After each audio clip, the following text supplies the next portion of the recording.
Hey everybody, what's going on? Welcome to my YouTube channel. My name is Kieran and I help people using a spiritual perspective. I usually don't sit like this, just in case you're new to this channel and you're like, why is this guy sitting like an asshole frog? I'm not an asshole frog. I might be an asshole or a frog, but I'm not both combined. I'm just stretching out my legs. I'm kind of uncomfortable with my hamstrings feel kind of weird. I don't know. But anyway, for whatever reason this is helping. But I wanted to do a video about God, where this comes from, the idea of God. Not necessarily a Christian God or Muslim God, God of Islam, Allah, okay?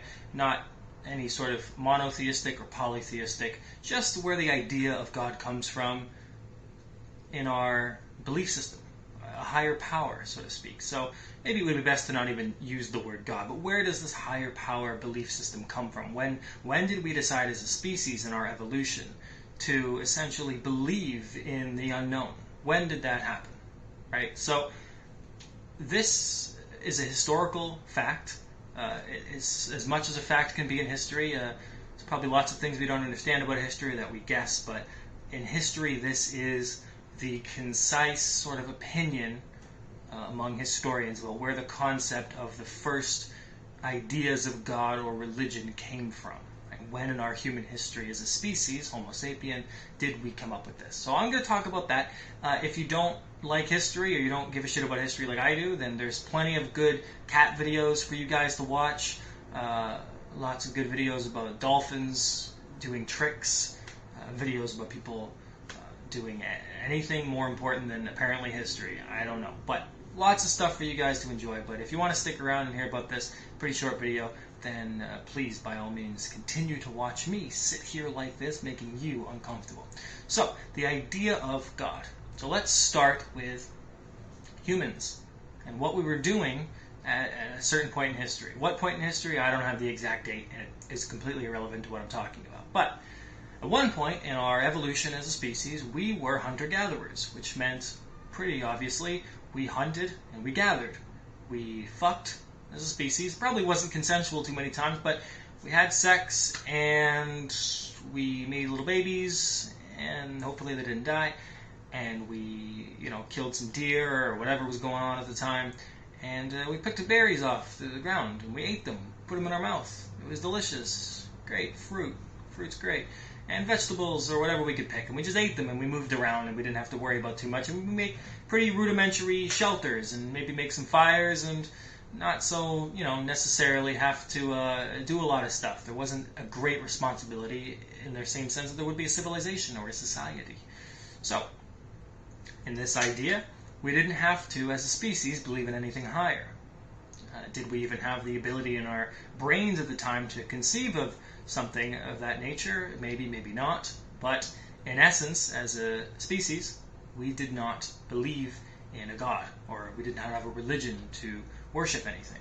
Okay? So, when did this change? Well, it changed when people started to become more people. So the population grew, and as the population grew, it comes into conflict with other populations that are growing. So you've always got the age-old excuse of war, and you have to take care of all these populations. What happens to all of these people? What are you supposed to do with them? Are you going to run out of food?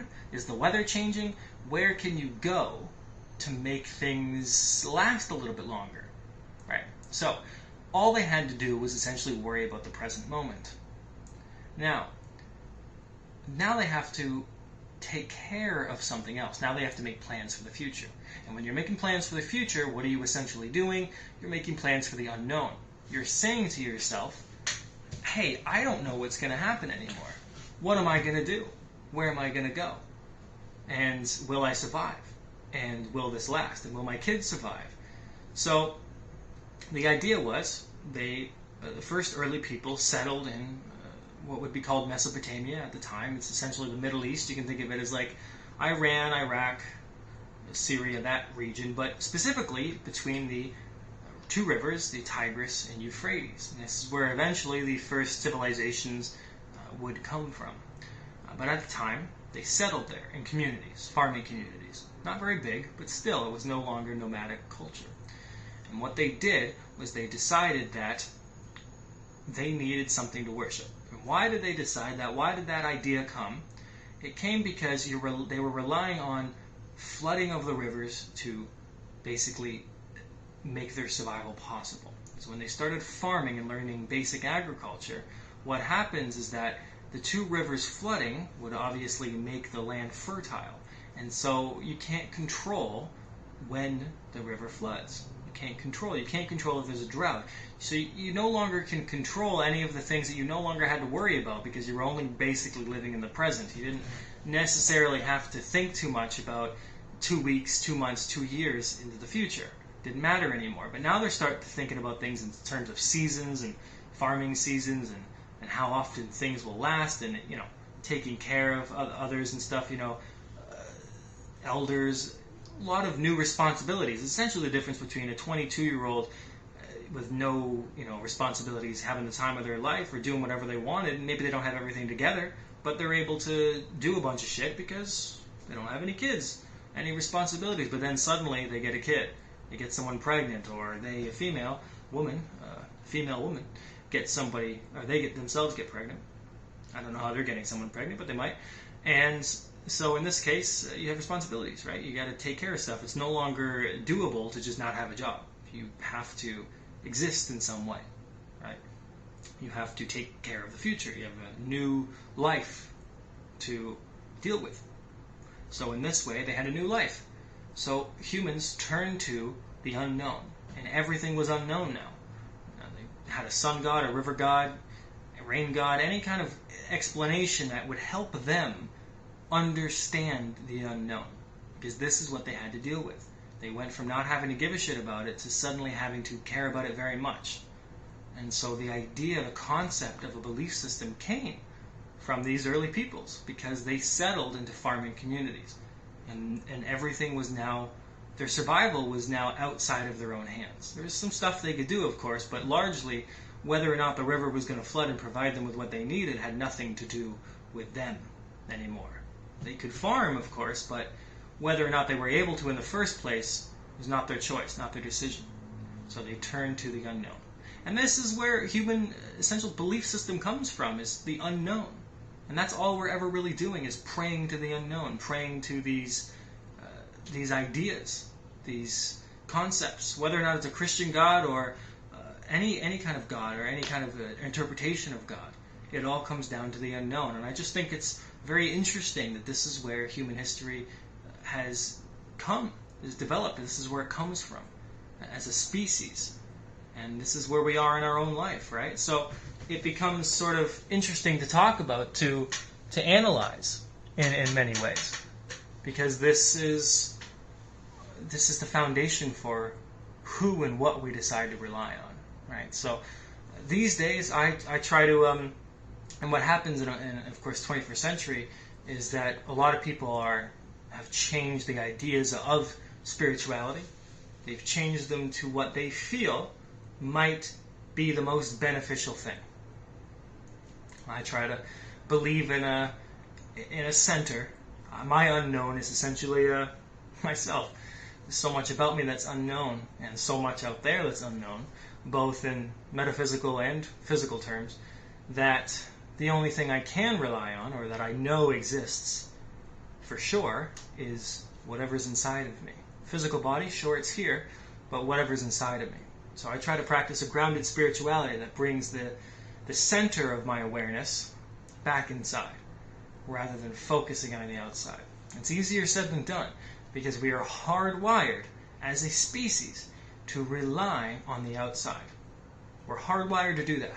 That is the historical evidence of what I've just explained, is we are absolutely conditioned into relying on external factors to provide us with a sense of peace and comfort.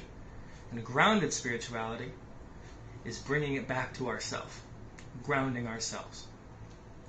Easier said than done, like I have been just said, repeating now, second time in a minute, but still, we have an obligation to do that. But I just think it's interesting if you're into history, and you love seeing where things come from, like I do. I love seeing where something came from, where it was created, the consequences of that, why it was created, what was happening at the time, and to just see, lots of little interesting things. Why in America, why do we vote on a Tuesday? right? You ever wondered things like that? How, I don't know, why isn't it a holiday? That I don't necessarily know. But why do we vote on a Tuesday and not on a weekend where you think most people would be able to vote? Maybe they could do it online, but it would just make it seems a little easier when people don't have work or things to distract them. And on the weekend, plenty of time, right? A lot of traditional people don't have to work on the weekend, so why do we do it on a Tuesday? Not even a Monday? Why a Tuesday? Well, it's because back when there wasn't cars and things were very far apart, people had to they had to go to church. That was the whole basis of American society. It was church, like so many societies. And if you had to, they basically gave them a day to get back from church. So they would go to the church. They would travel there in their wagons and horses, and it would take a long time to get there. So by the time everything was done and they would get back, they would say, okay, well, we'll give you the next day. We'll give you a day to get back from wherever you're going. And by the time you do return, or you get back to the village, you get back to the city where you need to vote, then you'll have a day or two to get there, right? But obviously we all have cars now, and we can a lot of voter online registration stuff, right? So, and yet for some reason it's still on a Tuesday, and nobody really knows why. And it's just basically at a time there was a population that wasn't that big, and a population that couldn't go places very quickly, and that's really all it comes down to. So lots of little interesting stuff like that. But anyway, that's the video. I'm just gonna list every historical fact I know. But I do hope it helps. It's just interesting to think about where we come from, where our concept of belief as a species comes from, and why that's important to us. So anyway, guys, we'll talk to you guys soon. Hope to make another video in this week, and I hope you guys have a good week.